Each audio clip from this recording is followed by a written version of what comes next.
नमस्कार दोस्तों, मैं अशोक। आप देख रहे हैं हमारे YouTube channel I am mechanical engineer Q which is lead auditor trainer and consultant.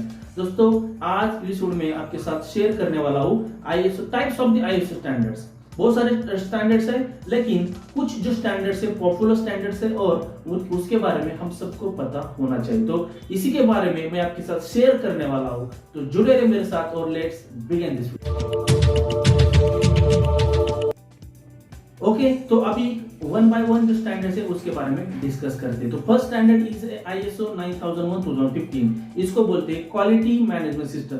जैसे कि इसका नाम है क्वालिटी मैनेजमेंट सिस्टम, ये जो स्टैंडर्ड है ऑर्गेनाइजेशन को रिक्वायरमेंट प्रोवाइड करता है to implement the effective quality management system in their organisation. और ये जो स्टैंडर्ड है जेनरिक स्टैंडर्ड है, मतलब कोई भी स्मॉल इंडस्ट्रीज हो, मीडियम स्केल इंडस्ट्रीज हो या मल्टीनेशनल इंडस्ट्रीज हो, इसको वो इंप्लीमेंट कर सकते हैं और उनका जो क्यूएमएस है वो इंप्रूव कर सकते हैं।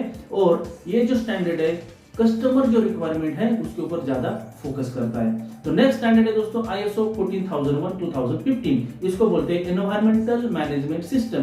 जैसे कि इसका नाम है एनवायरमेंटल मैनेजमेंट सिस्टम, ये जो स्टैंडर्ड्स बनाया गया था to take care of the environment. Globally बहुत सारी इंडस्ट्रीज है जो एनवायरमेंटल पे अफेक्ट करती है, एनवायरमेंट पोल्यूट करती है। जैसे पोल्यूशन, एयर पोल्यूशन है, वाटर पोल्यूशन है, लैंड पोल्यूशन है। तो बहुत सारे पोल्यूशन है जो ये इंडस्ट्रीज की जो एक्टिविटीज है उसके थ्रू हो जाता है। तो ये स्टैंडर्ड बनाया गया था to take care of the environment. मतलब ये जो स्टैंडर्ड है ऑर्गेनाइजेशन को रिक्वायरमेंट प्रोवाइड करता है to improve their environmental performance by identifying the aspects। मतलब जो ऑर्गेनाइजेशन है उसके जो भी एक्टिविटीज है, उसका जो प्रोडक्ट है, उसके जो एस्पेक्ट्स है जो एनवायरमेंटल पे अफेक्ट करते हो वो आइडेंटिफाई करो और उसका जो इंपैक्ट है आइडेंटिफाई करो और उसके ऊपर एक्शन ले लो। जो भी कंट्री वाइज जो लीगल रिक्वायरमेंट्स है वो आइडेंटिफाई करो और वो फुलफिल कर दो। तो बहुत सारे रिक्वायरमेंट्स जो ये स्टैंडर्ड ऑर्गेनाइजेशन को देता है। नेक्स्ट है आईएसओ 45001:2018, मतलब occupational health and safety management system. इसका जो नाम आपने सुना occupational health and safety management system, मतलब ये जो स्टैंडर्ड बनाया गया था to take care of the workers and employees health those are working in the organisation. बहुत सारे इंडस्ट्रीज हैं, राइट, उनकी जो एक्टिविटीज है वो एक्टिविटीज के वजह से एक्सीडेंट हो जाते हैं, इंसिडेंट हो जाते हैं, माइनर इंजरीज हो जाती है इंडस्ट्रीज में, नियर मिसेस होते हैं। तो ये जो थिंग्स है अवॉइड करने के लिए, टू एलिमिनेट करने के लिए इसकी जो स्टैंडर्ड्स जो रिक्वायरमेंट है ऑर्गेनाइजेशन को देता है। और ये रिक्वायरमेंट इंप्लीमेंट करने के बाद ऑर्गेनाइजेशन का जो ऑक्यूपेशनल हेल्थ एंड सेफ्टी का जो परफॉर्मेंस है वो इंप्रूव हो जाता है और डेफिनेटली जो भी एक्सीडेंट है, इंसिडेंट है या अदर जो थिंग्स है वो एलिमिनेट हो जाते हैं, रिड्यूस हो जाते हैं और जो भी लोगों की हेल्थ एंड जो इश्यूज है वो कम हो जाते हैं and it's helping to the organisation as well. So next one is ISO 50001। ISO 50001 is means this is a energy management system. जैसे आपने नाम सुना एनर्जी मैनेजमेंट सिस्टम। अभी जो ऑर्गेनाइजेशन है एनर्जी यूज करते हैं टू मैन्युफैक्चर देयर प्रोडक्ट और to deliver their services, right.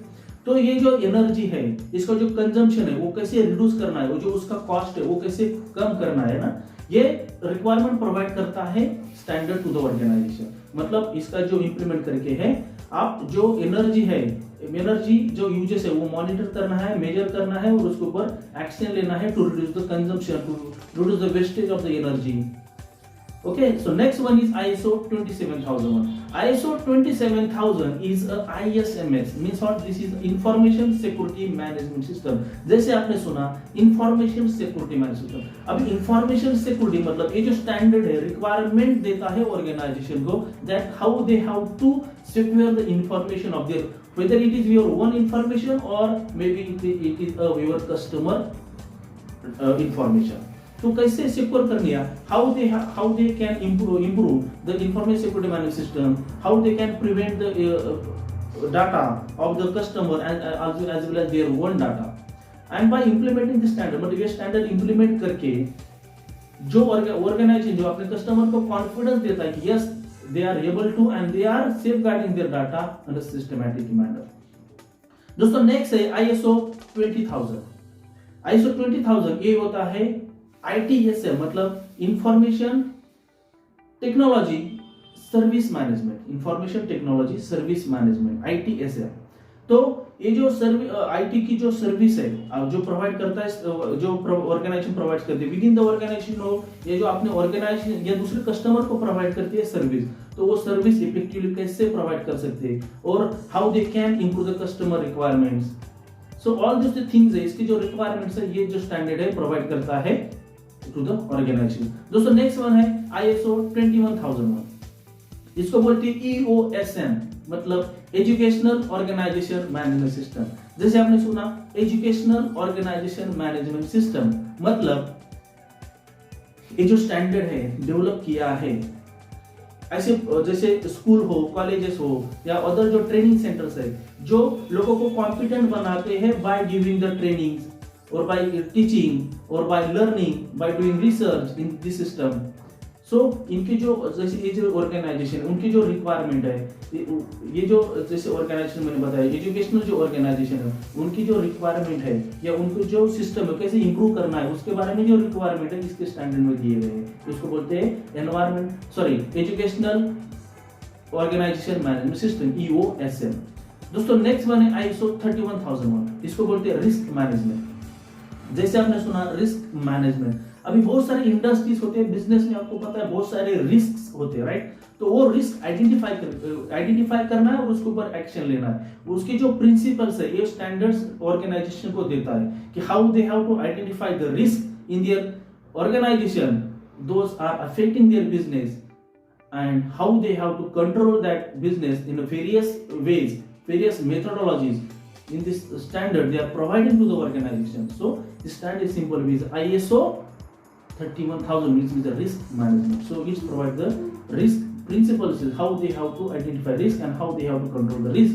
Those are in the business. Next one ISO 22000, इसको बोलते हैं FSMS यानी फूड सेफ्टी मैनेजमेंट सिस्टम। जैसे मैंने आपने बताया कि ISO 20000 is a food safety management system, मतलब ये जो स्टैंडर्ड है जो फूड इंडस्ट्रीज है उनको रिक्वायरमेंट प्रोवाइड करता है to identify the hazards in the foods, hazards to the foods manufacturing industry and मतलब ये स्टैंडर्ड फोकस करता है कि जो भी फूड इंडस्ट्रीज फूड प्रोवाइड करती है या जो फूड बनाती है तो वो खाने के लिए सेफ हो, मतलब it must be safe for consumption. उसके लिए जो भी एक्शंस है ऑर्गेनाइजेशन को लेने हैं और how they have to improve their food safety management system, इसकी जो रिक्वायरमेंट है इस स्टैंडर्ड में दिए गए हैं। और by implementing this standards any organisation will improve the food safety management system. तो दोस्तों उम्मीद करता हूं कि मैंने जो भी आपके साथ शेयर किया, जैसे मैंने शेयर किया ISO 9001-2015, ISO 14001, ISO 45001, ISO 27001, ISO 31001, ISO 21000, ISO 20000, ISO 31000, बहुत सारे स्टैंडर्ड्स इसके बारे में आपके साथ शेयर किया है, राइट? तो इसमें भी बहुत सारे करियर अपॉर्चुनिटीज होते हैं। तो अगर आपके कुछ इसके बारे में आप जानना चाहते हैं, क्या करियर्स अवेलेबिलिटी है, कौन से इंडस्ट्री को कौन सा स्टैंडर्ड लेना चाहिए, इसके बारे में अगर जानना चाहते हैं प्लीज कमेंट कीजिए, मैं आपके जो भी क्वेरी है उसको रिप्लाई जरूर कर दूंगा। और लास्ट में जस्ट वन रिक्वेस्ट, अगर आप चैनल पे नए हो और आपने अभी तक सब्सक्राइब नहीं किया प्लीज सब्सक्राइब कीजिए, इस वीडियो को लाइक कीजिए, शेयर कीजिए। मिलेंगे नेक्स्ट वीडियो में, तब तक के लिए बाय बाय, टेक केयर, धन्यवाद।